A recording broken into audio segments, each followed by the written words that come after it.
Aziya aho nagiye guhaha ubumenyi mu gihugu cy'Ubuhinde. Nakiriwe n'umuco wabo utandukanye n'iby'iwacu.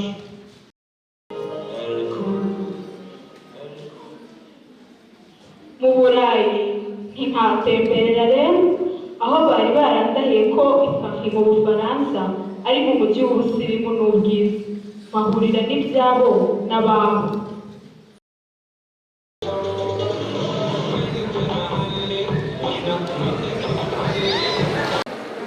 Nahagurukiye ubushabitsi ndashakashaka, nambuka n'inyanja itukura ngera mu gihugu cy'Umwarabu.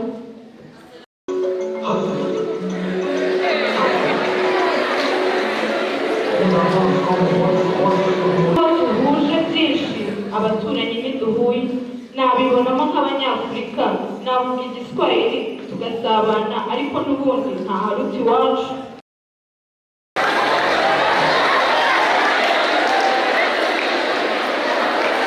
Gusa niyo nagenda hirya no hino nkazenguruka ibihugu n'agahugu, nkavuga indimi igihumbi, iwanyu ni iwanyu ntaharuta. Sinatura igihango cy'urwambyaye pe, ndi uwo ndiwe kuko ndi Umunyarwanda.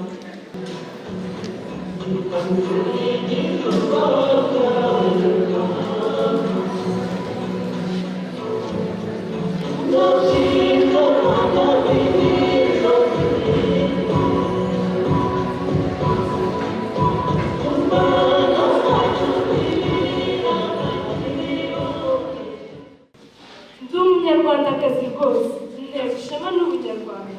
Ubu bwaturutse kuri Gihanga, ngakunda umuco nyarwanda kuko mpesha ishema muri rubanda, abo ngabo babisanga.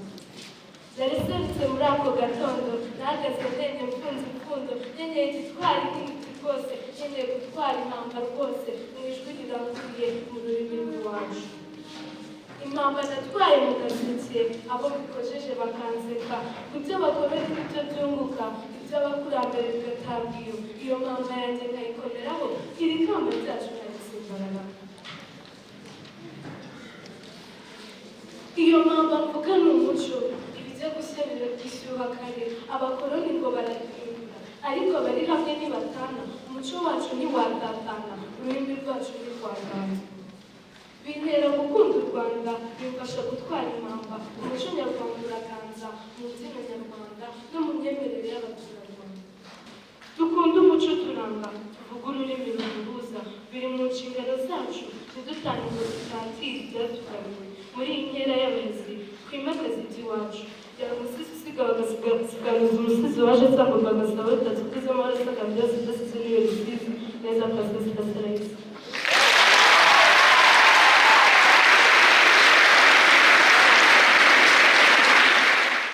Umubyeyi mukuru w'uru rugo rwa Lycée Notre Dame de Citeaux, barimu, barezi, namwe banyeshuri, nagira ngo nanjye banze basuhuze kandi nizere ko twatangiye umwaka w'2022 neza.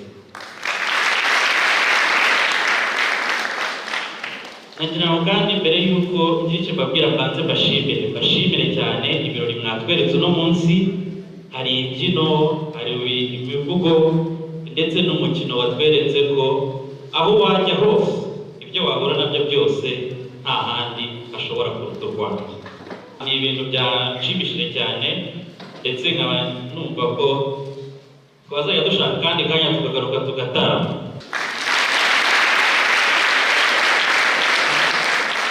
Iyo rero ubonye abana, urubyiruko bishimye babyina batekereza ku muco wacu, bituma nanjye rwose cyangwa se n'undi muntu wese yumva ko u Rwanda, ahazaza h'u Rwanda ari heza cyane, kandi ntabwo bibashimiye.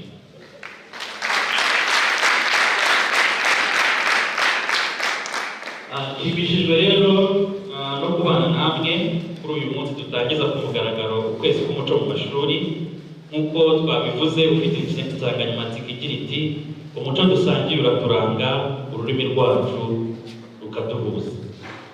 Ishuri nk'uko mubizi ni igicumbi cy'ubumenyi, kandi rifite inshingano zo gutanga uburere no gutoza umuco abana n'urubyiruko, rikunganira ababyeyi mu muryango, ari nako ryubaka umunyarwanda umunyarwanda nyawe witeguye guteza imbere igihugu no gusigasira umurage wacyo.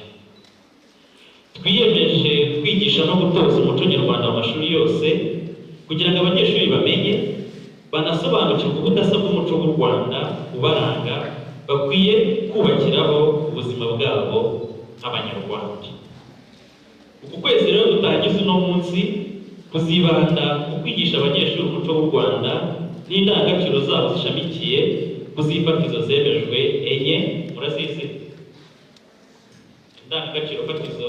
Murazizi enye ko ari enye: gukunda igihugu, ubumwe, ubupfura n'umurimo.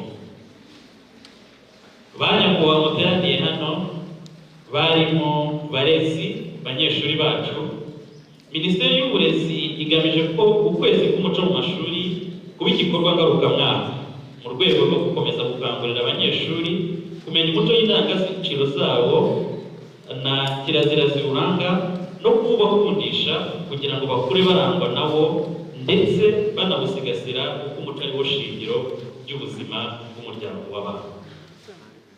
Nk'uko mubizi, umuco wacu ugizwe n'ururimi rwacu aricyo Kinyarwanda, ibitekerezo, imyemerere, imigenzo, imiziririzo, amarenga, inzego, ibikoresho, tekiniki n'ibihangano by'ubugeni, imihango, ibirori ndetse n'ibimenyetso.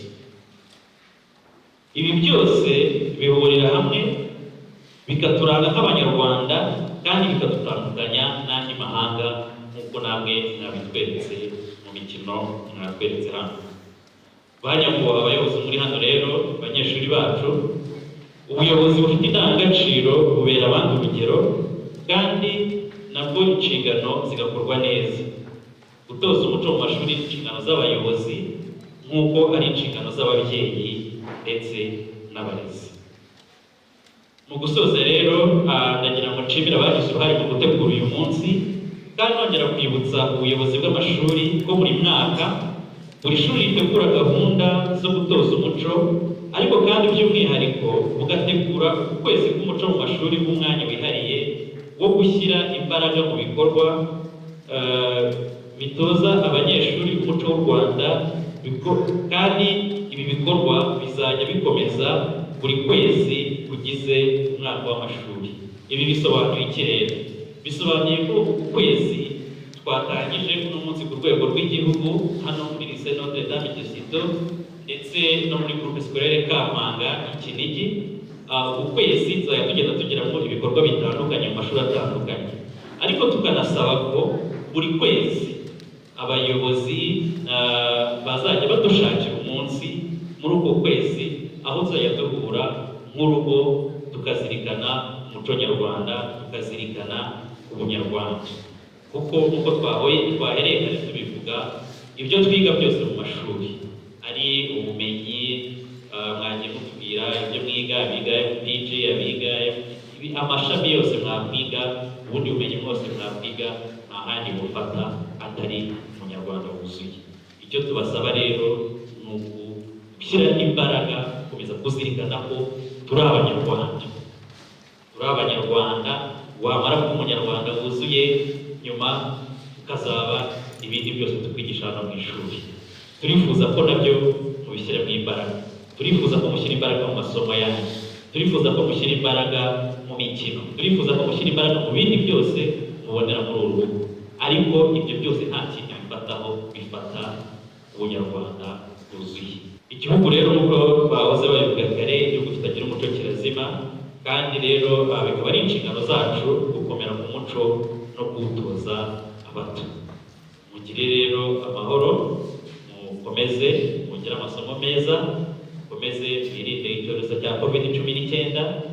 Umubyeyi w'urugo yahoze abwira ko twese twikingije inkingo zose, nkabagera ngo ndabasabe rwose ko mukomeza kwirinda iki cyorezo kandi nanone mugakunda amasomo yanyu, ariko nk'uko nabivuze ibyo byose nta handi bifata uretse umuco mwiza w'abanyarwanda, uretse uburere bwiza duhora dusaba ko mugira kandi duhora tubifuriza.